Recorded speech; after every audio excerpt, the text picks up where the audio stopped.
नमस्कार दोस्तों, कथाश्रेणी चैनल में आप सभी का हार्दिक स्वागत है।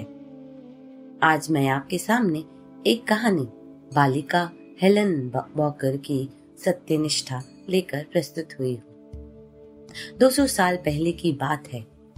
स्कॉटलैंड के एक गरीब परिवार में बालिका हेलन वॉकर का जन्म हुआ था। उस समय राज्य की ओर से एक कड़ा कानून प्रचलित था, जिसको तोड़ने पर मृत्यु दंड दिया जाता था।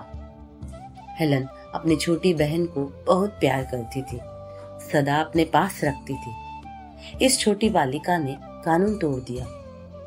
यद्यपि वह भोली भाली थी और सीधी थी और उसने जानबूझकर अपराध नहीं किया था, तो भी यह बात तो निश्चित थी कि उसे राजदंड भोगना पड़ेगा। हेलन के लिए अत्यंत कड़ी परीक्षा का अवसर उपस्थित हुआ। यदि वह विचारपति के सामने झूठी गवाही दे देती तो उसकी बहन की प्राण रक्षा में को कुछ भी संदेह न था और न किसी को पता ही चलता कि उसकी छोटी बहन ने कानून तोड़ा है। पर हेलन को यह पवित्र सीख मिली थी कि असत्य बोलने से बढ़कर दुनिया में दूसरा कोई पाप है ही नहीं। वह अच्छी तरह जानती थी कि इस महापाप का कोई प्रायश्चित ही नहीं है। उसने मन में यह बात बैठा ली थी कि बहन को बचाने के लिए मुझे अपने प्राण से हाथ भले ही धोना पड़े, पर मैं झूठ नहीं बोलूंगी। उसकी बहन का स्वभाव दूसरे प्रकार का था। उसने हेलन को झूठ बोलकर अपने प्राण बचाने के लिए उकसाना चाहा, बड़ी विनती की, पर हेलन को निश्चय से डिगाना आसान काम नहीं था। छोटी बहन ने कहा कि तुम्हारा हृदय पत्थर है। मैं मरने जा रही हूँ और तुम्हें न्याय और सत्य की बात सूझ रही है। तुम्हारे थोड़ा सा झूठ बोल देने पर मेरी प्राण रक्षा हो जाएगी। पर हेलन टस से मस नहीं हुई। हेलन झूठ भले ही ना बोलती, पर छोटी बहन को मृत्यु के दुख से बचा लेने का एक रास्ता तो था ही। यह तो निश्चित था कि उसकी बहन मृत्यु की सजा पाती, पर साथ ही साथ बादशाह से क्षमादान पाने पर उसके प्राण बच सकते थे।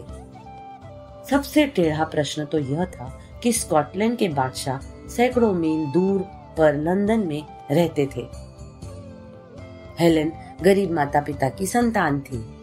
उस समय रेलगाड़ी नहीं थी, ना सुरक्षित राजमार्ग थे।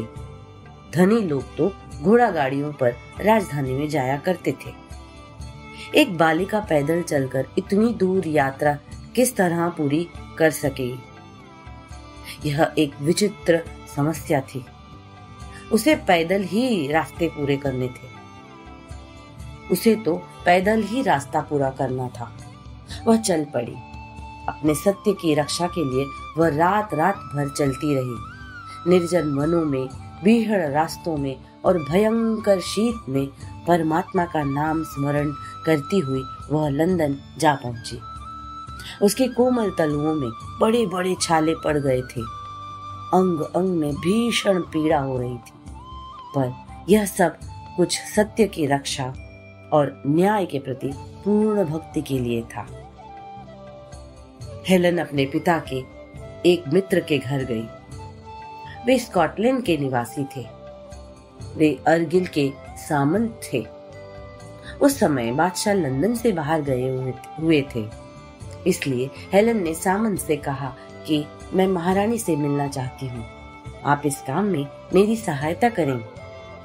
सामंत ने सूखा सा उत्तर दिया, पर इससे हेलन निराश नहीं हुई। उसने धैर्य से काम लिया। वह महारानी से स्वयं मिली और अपने लंदन आने का कारण बता दिया। सत्य की विजय होती है। महारानी बालिका हेलन की सत्यनिष्ठा और राजभक्ति से प्रसन्न होती है। उन्होंने उसकी बहन को क्षमादान दिया। हेलन ने सत्य के बल पर अपने बहन को काल के गले से बाहर निकाल दिया। प्यारे दोस्तों, उम्मीद है आपको ये कहानी जरूर पसंद आई होगी। अगली कहानी लेकर मैं फिर आपके सामने प्रस्तुत होंगी। हमारे चैनल को सब्सक्राइब करें, स्टोरी को लाइक करें, कमेंट करें और शेयर करें। अगली कहानी तक अपना ख्याल रखें, स्वस्थ रहें, खुश रहें। धन्यवाद।